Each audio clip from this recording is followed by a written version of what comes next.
In this video, Land-yacht baby. It's a 1970 Chevrolet Caprice with a 5.7 litre V8 engine. I think this is going to be a very enjoyable day. This video is sponsored by Jackery, and later in this video I'm going to show you how this is the essential workshop companion. So yes, a full-on Land-yacht. It is a Chevrolet Caprice. It is the largest car Chevrolet made, quite similar to the Impala, I think. Shout out to Roadkill's Crusher Impala, one of my favourite cars they ever built. And you can see it's pillarless, four-door, and it's absolutely enormous. It is huge. So here we go, Caprice by Chevrolet. And here's the original dealer, Rosen Novak in Omaha, Nebraska. Shout out to Cold War Motors. Hi Scott. The owner is rather a fan, and yeah, this is a wonderful car. So incredibly, this car is two families from new. The current owner bought it from the original family in Nebraska. It had been bought by the chap's grandparents, then owned by his parents, and then passed to him, and I guess that was the end of the line. The current owner found it on eBay. Dangerous place, and just went, I need to have that car. It's absolutely incredible. And he's not wrong. It is an absolute beauty, an enormous beauty, but it is a truly beautiful car. It's got the four-door pillarless styling, so no B-post at all up there. There is one down below. There is half of one. Open it all up, and yeah, isn't that just majestic? Look at the size of the doors. So frameless doors, front and rear, and yeah, we can take you inside now. Look at this massive bench seat, designed for free. So it's got a center lap belt. It's even got factory belts in the back by the look of it. Only lap belts. The front ones do actually have a shoulder belt pinned up there. So you've got two receivers per seat belt. I'll show you more when we go down the road. But yeah, it's all very green in here, but somewhat austere, it has to be said. But it has got Astro ventilation. It's actually got a full factory air conditioning, in fact, because this was the top spec model. It's that top spec didn't necessarily get you much, but it did get you enormous comfort. Look at these huge seats and head restraints in 1970 as well. Quite advanced. We've got concealed wipers hiding down there. We'll get to those in a moment, but yeah, it's a great car. And the seat belts, the only retractable bit is this bit down here, so it's very easy to adjust the lap belt, but the upper belt is fixed, so you've got to manually adjust that for yourself. There is the dome light. We'll go and have a look around the back. I'll need the key for that. We'll check out the boot, and then we'll go and have a look at the power barn up front. Sorry, it just feels like a very Derek Vice Grip Garage sort of a car, doesn't it? And even more roadkill, perhaps. There we go, open it up. And an enormous boot with the spare wheel oddly perched right in the middle of it. It's just been on a road trip to Spain, so it's still got the owner's camping gear in there. It's been all the way down to Barcelona and back, hence the European motoring kit bag. But yeah, loads of space in here, simply enormous. And has it got the number plate under the fuel flap, do you think? Oh yes, there we go. Sorry, the fuel flap is the number plate. So discreet filling. It's about a 90 litre fuel tank. So this is a UK number plate. Slightly naughty in the Nebraska style. But yeah, I like that. And there's a hint that things may not be entirely stock. But yeah, there we go, jacking instructions. Another change I should point out is I think these would have originally had a single pipe exhaust. This one has twin pipes. Sounds amazing. But let's get the bonnet open. It's a long walk all the way to the front of this vehicle. And I believe the catch is under here. Talking of bonnets, this is why the Jackery Explorer 3000 V2 is the perfect workshop companion. All the things I can run a proper workshop light rather than the battery powered ones that go flat every 5 minutes. I can fire up my drill so I can do some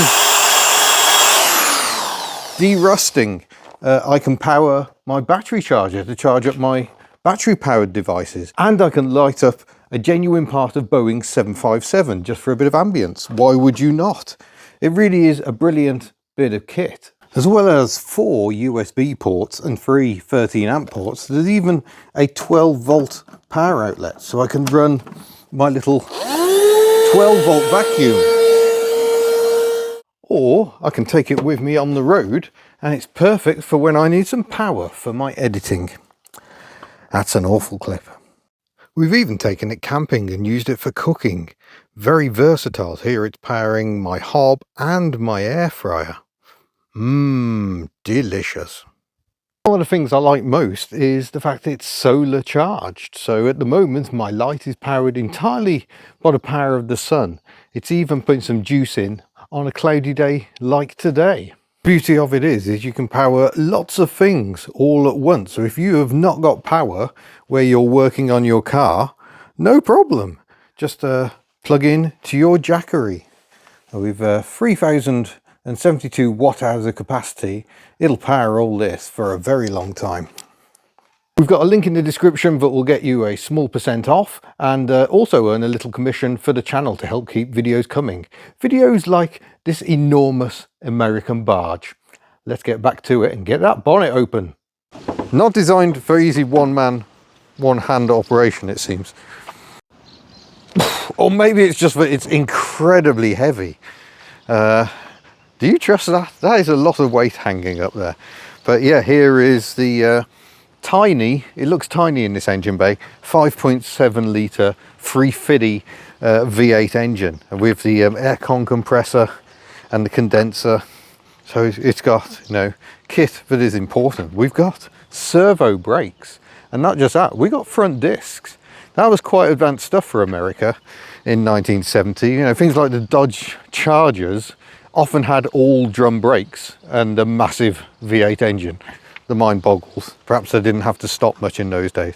But yeah, look, pantograph wiper, 2 arms. Going to enjoy that movement. So I'm not entirely sure of the power output. I think it's about 250, and I'm sure an insane amount of torque. It certainly feels like it. But yeah, lots of room to work on the engine because it's just lost in this enormous engine bay. So this is a GM, General Motors, B-body car, and the B-body platform I think it's the 4th most used platform in motoring history, after cars like the Volkswagen Beetle, Ford Model T and Toyota Corolla, I think. It was in production for a very long time. It's body on frame, so it's a separate chassis, but we've got coil suspension all round on this one. So although B-body is a thing, all the bodies were different. I think the chassis varied quite a bit as well, but just look at the width of the thing. It's huge. I'm still getting over the fact that it is enormous. But lower the bonnet and we're going to have a look inside. Solid. So I think we'll actually start in the back. So I scoot my head in, no B-post to smack my head on. And oh yeah, this is the first time I've sat in the back, and I've got maximum privacy with these chunky C-pillars. But pull the door shut. Oh, everything is very heavy and robust, and no center armrest in the back. But it's not quite a vinyl. What is it? A vinyl, rather, a velour. It's some sort of synthetic material, but it is very comfortable. And got little ashtrays here. This is the door handle which you pull up to exit the vehicle. Bit of a transmission hump, but I guess given the size of the car, knee room seems a little compromised, but it's all about front seat comfort really. But yeah, magnificent view ahead. Look at the width of the cabin. Ridiculous. So moving up front, what strikes you is just how far away the passenger side is. Like I say, full 3-seater across the bench.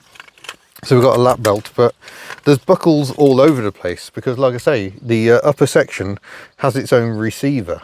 So there's 2 per seat. We've got a glove box here, and it's got some of the history in it. We've got some of the original bills of sale and things, and a cigarette lighter that's come all the way from America. Very nice. So yeah, let's go through the documents. So that's MOT, don't need that so much. It does have one apparently. I probably need one to be imported.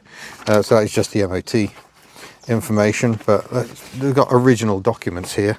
Look at that, State of Nebraska Department of Motor Vehicles, 1970 Chevrolet. So I don't know what that is really, just some sort of license. An original receipt there for a battery. Still has that battery on it, I think. What have we got here? Sales or use tax and tyre fee statement, whatever one of those is. So date of purchase there is shown as 01, I think. I wonder if that was a change of owner in the same family. Goodyear nationwide limited warranty. Look at this, beautiful original documents. And somewhere in here is the original bill of sale, I think. So Adrian or Helen Jarry in Omaha, Nebraska, and 1970 Chevrolet Caprice sedan cost $3,547 back in 1970, March 11th, with a $2 title fee. Isn't that lovely? So all these original documents, the original owner's manual, which there we go, more warranty details. Yeah, so recommended schedule for servicing, all this stuff you were kind of expected to do yourself. Isn't it lovely? Cruise master, so optional cruise master, cruise control. This has not got that. It would be on the end of the gear stalk by the look of it. Wonderful. So all this information, amazing.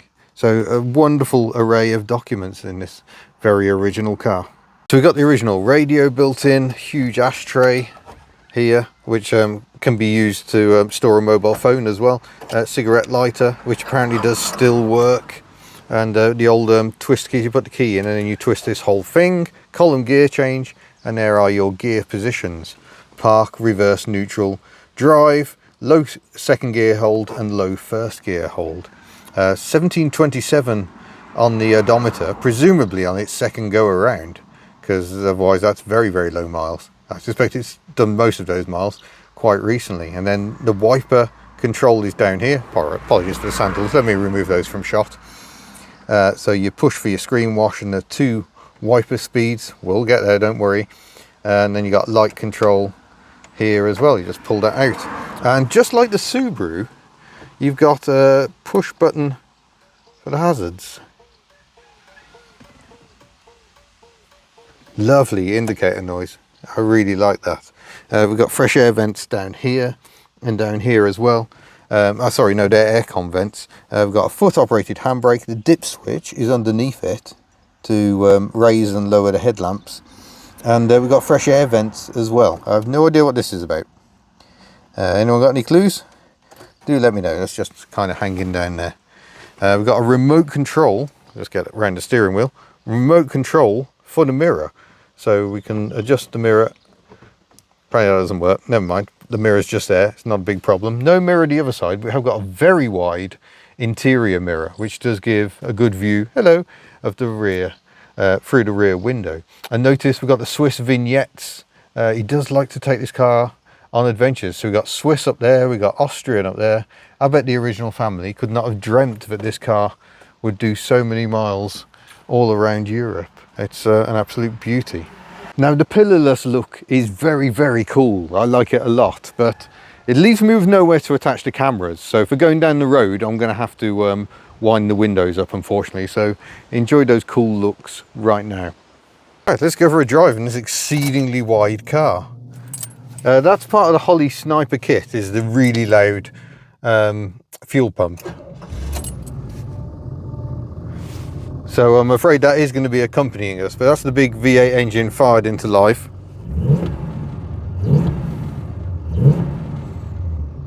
Cool. That is some power. We're on cold, going to put the fan on. Because it's getting quite warm in here. Wipers then, so we wash. And there we go. The wipers automatically come on, which I think is quite surprising for the age. And then they do a few wipes. Good overlap, no triangle of doom, nice pantograph action. Beautiful. And down they go, off the screen. Blades are a little tired, but you know, not too much of a problem. So we just go down into drive. Super light steering. I realise I put the 3-point belt on, now I can't lean out to check for traffic, but we're clear.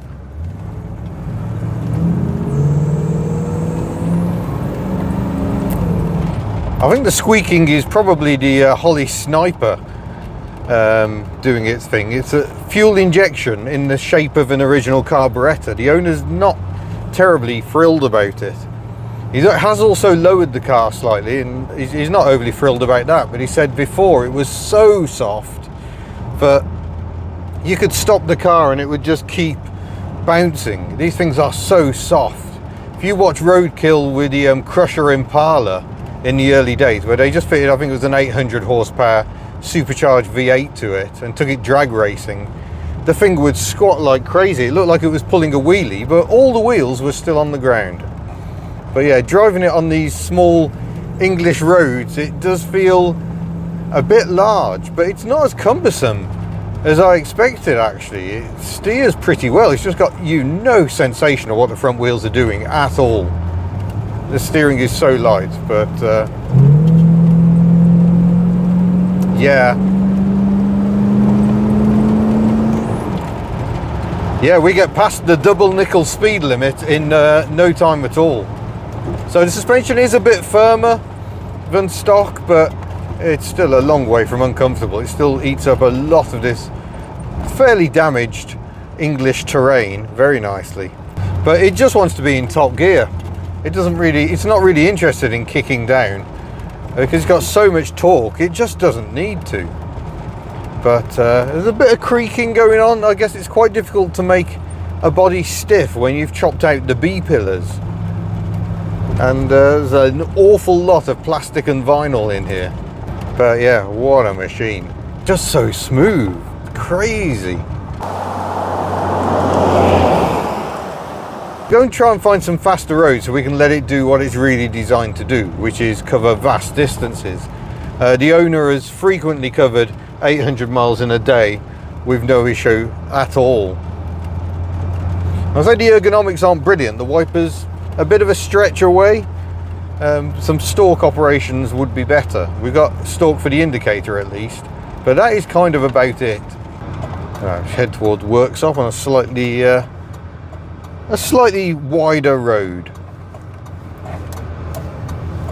Can see all four corners quite easily, which is a relief. Oh no, we can go because we got power.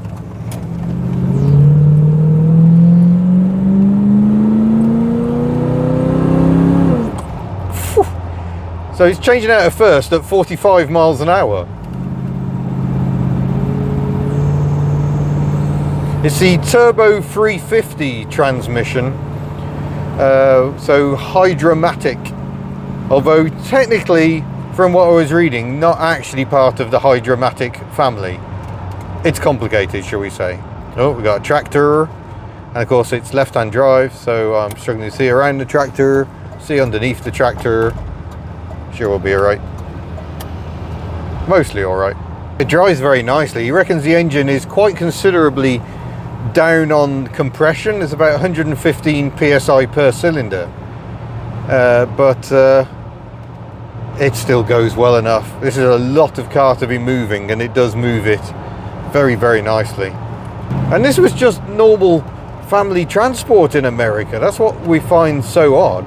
Perhaps not everyone had a Caprice, but B-body platform was so popular. There were Oldsmobile and Pontiac versions, Chevrolet, obviously the vast amount of sales. I think Cadillacs were built on this platform. The Eldorado was of course front wheel drive, like the Oldsmobile Tornado. It doesn't really matter what end the drive is in a car like this, I don't think. Just, oh wow, so wafty. And the owner said if you drop it into 2, oh yeah, and put your foot down.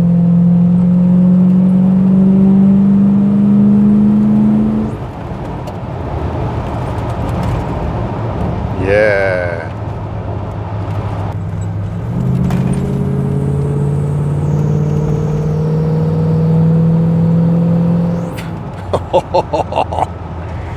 Oh wow.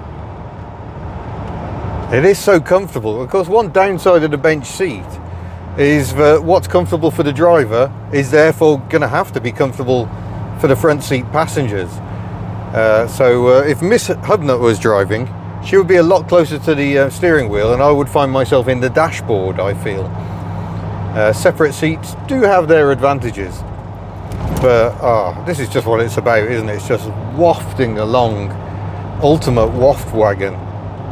And I assume it's a steering box rather than rack and pinion, but it still feels really tight. I'm not having to fight it. It's not a struggle to keep the car in line. And the brakes seem very good as well.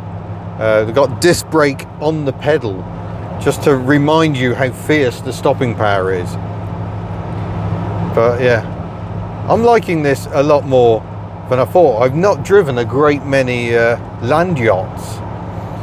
So it's nice to be out in another one. This one's just beautiful condition. It's not perfect. There's areas where the paint is a bit iffy, but that just looks authentic. I really, really like it. I can absolutely see why the owner just goes cruising all over Europe in it. It's what it was built to do. Just cruise effortlessly for hour after hour at very, very low RPM. The Holiday Sniper kit actually comes with a little digital display which is in the glove box, and I was watching the engine speed as we were driving along yesterday, and it was like 1200 revs was about all it was doing. Into the roundabout, and you know, it doesn't wallow too much actually, because it is a bit stiffer than stock. So it's no sports car, but it's not actually too disgraceful. I think it may have been pushing it a bit in stock form, but yeah, with slightly stiffer suspension, it actually handles better than you'd expect, I think. Yeah, I managed to look at the little readout. It's doing like 2,400 revs at 70 miles an hour, and now we're doing 50 because that is the speed limit here. 1776 RPM. 1776. That's Derek Vicegrip Garage's racing number. You didn't need to know that, really. It's just supreme. It's not as dynamic as European offerings, but the comfort and waft is kind of unmatched. We just don't do torque in this country. Oh no, is that national speed limit? Wait for it, wait for it.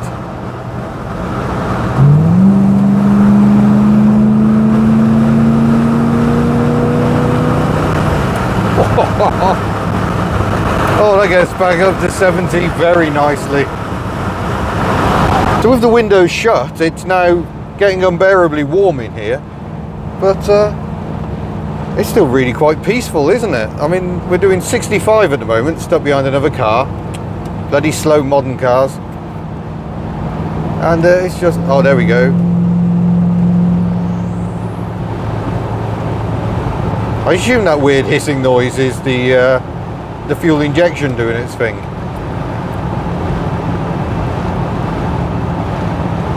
Yeah, for a car that has full frameless doors front and back, that wind noise is amazing.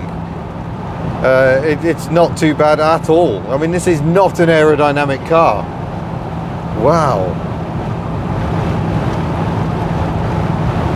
I've tried to think how much fuel I've used already, but the owner reckons about 18 on a run, which I don't think is too bad actually for a massive engine in this massive car.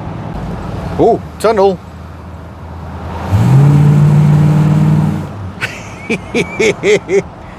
Oh, that's funny. So there you go, there's the look down the massive bonnet.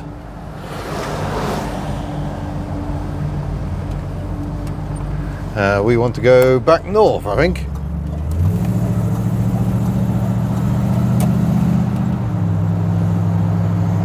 Now got all the windows down for maximum ventilation.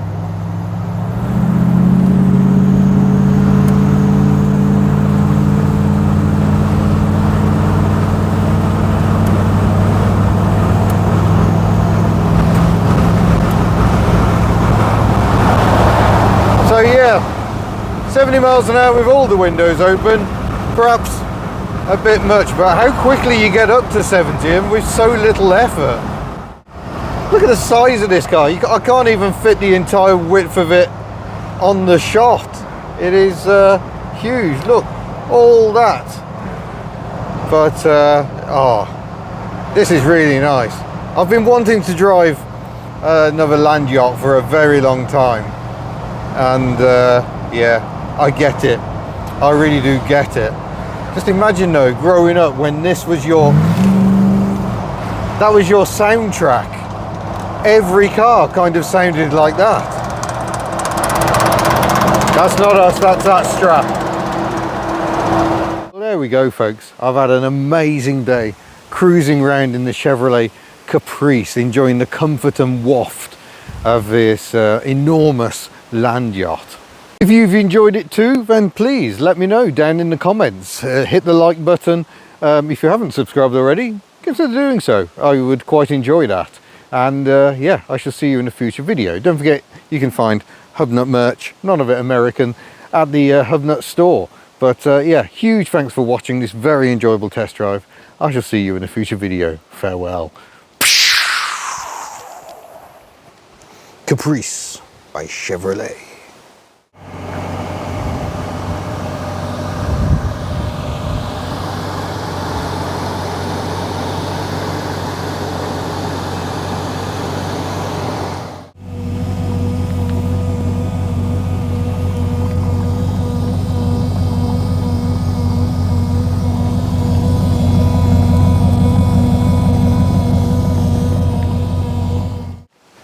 Ooh, forgot to film the marker lights.